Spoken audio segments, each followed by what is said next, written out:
Deleted by user. I was invited to a birthday party in elementary. Everybody kept talking about the slumber party afterwards. I assumed I was also invited to the slumber party, so I brought my sleeping bag and pajamas. Turns out, nobody actually wanted me there. I cried in the host's room alone for an hour or so, then faked being sick and had my grandma come pick me up. This unlocked a memory I had from elementary school.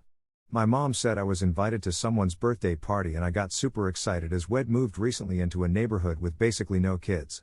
My mom and I spent the morning at the store picking out gifts. I was for sure he would like this pizza-smelling Play-Doh and action figure. My mom drops me off at the party and it was cool. They had this huge jungle gym their dad built. I don't really know anyone, kids I barely knew through Sunday school, and am kind of keeping to myself. Well, soon after the birthday kid stops me and asks me why I'm there in front of other people. He then told me that when he told him mom to invite me it was actually for another kid with the same name in our class. The kid's mom got onto him, but at that point had lost interest in being there. During gifts it turned out that it was a dual birthday party for the brother and sister, so when it got to my gift the same shit kid asked what gift it brought for the sister, so I said it was the pizza Play-Doh since I knew she liked pizza, made that up but it was a pizza party. Anywho, my mom eventually came by to pick me up and when she asked me how it went I just lied and said it was a lot of fun. Didn't want her to feel bad. I feel for you, seriously. I invited kids from my class to my 6th birthday party, no one showed up on the day of. Instead, my mom took my brother and I, and some of the kids that lived nearby, to McDonald's. Later on in my graduating year, all of the girls in our class kidnapped the guys in the middle of the night, with parents' blessing, dressed them up in PJs, and took them out to breakfast. Everyone except me and James L., that is. I have abandonment issues.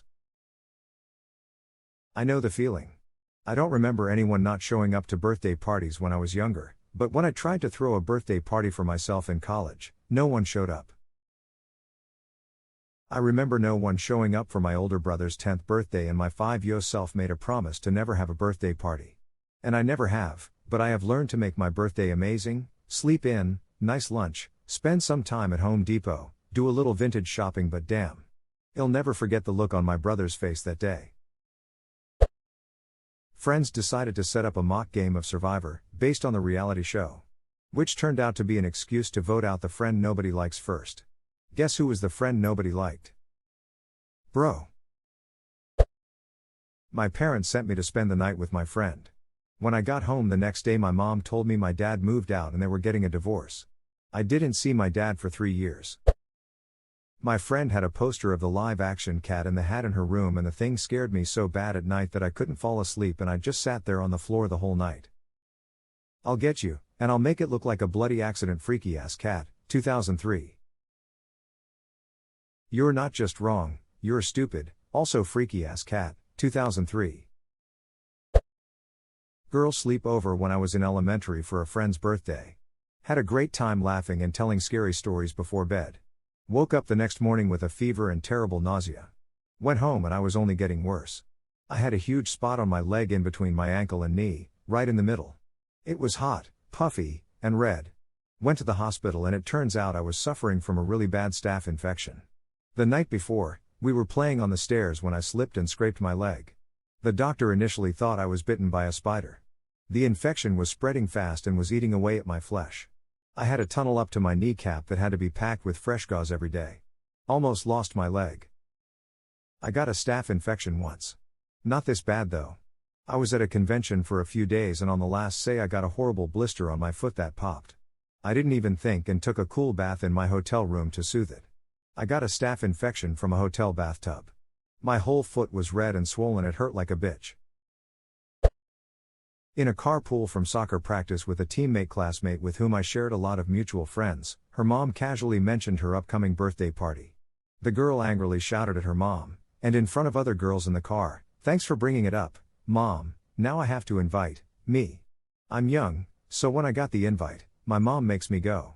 I don't remember too much about the party, except for when someone decided all us girls were going to relocate our sleeping bags from the basement to the upstairs living room to watch a movie. The birthday girl went down to grab everyone's sleeping bags. When she brought them all up and everyone was snuggled in, mine wasn't there. I went downstairs into the basement, and she had purposely left only mine down there. I have a young daughter and of all the ones I've read, this one got me. I hope she never has to experience something like that. I'm sorry you did.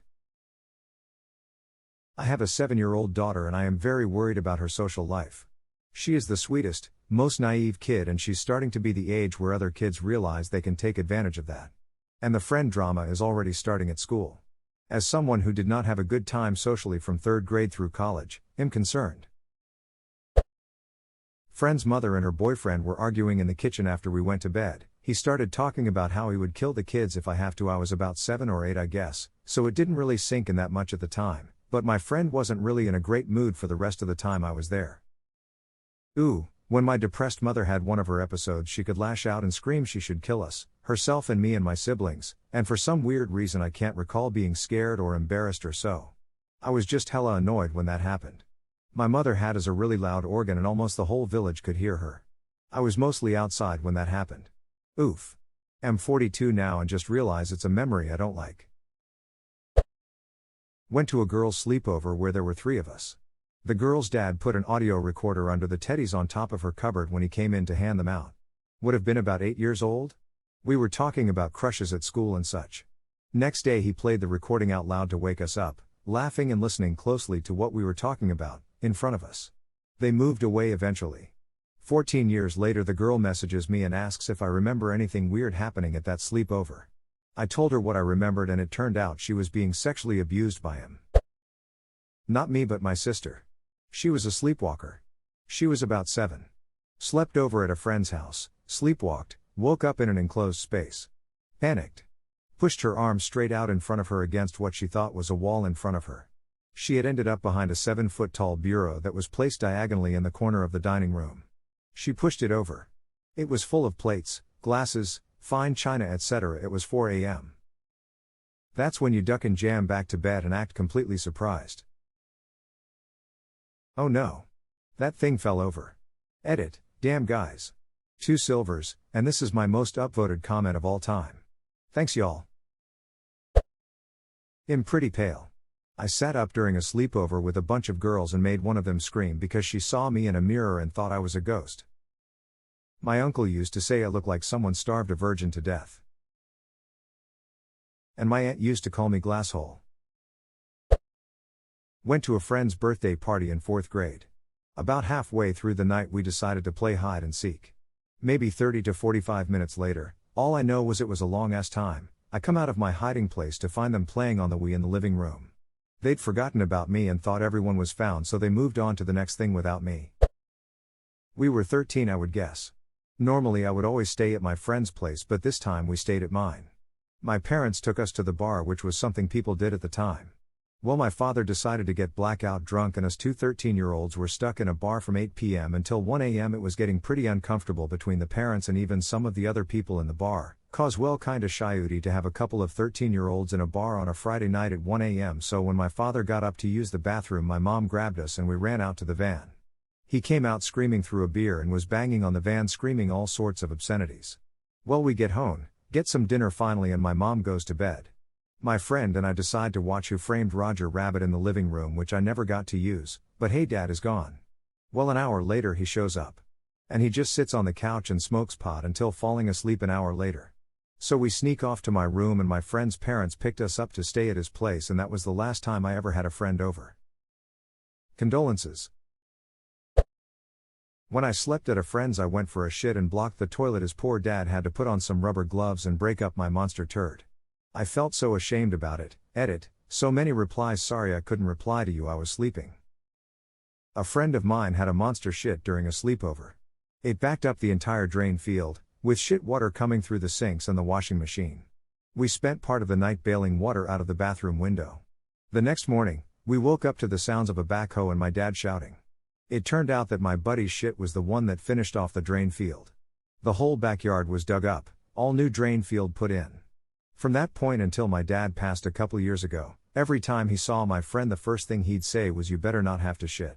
It went on for nearly 20 years. Edit, thank you for the silver and hugs. It's great to share stories about my dad. It'll be 2 years next month since he passed, so it feels wonderful to have a good laugh, and to have reminders of how great of a dad he was. You're all the best. Good for you staying friends with Monster Shit Kid for the rest of your life though. He's one of a kind. And isn't allowed to shit at my house, either. The line that killed me was that the running line was you better not have to shit. The fact that it went on for nearly 20 years made me lol.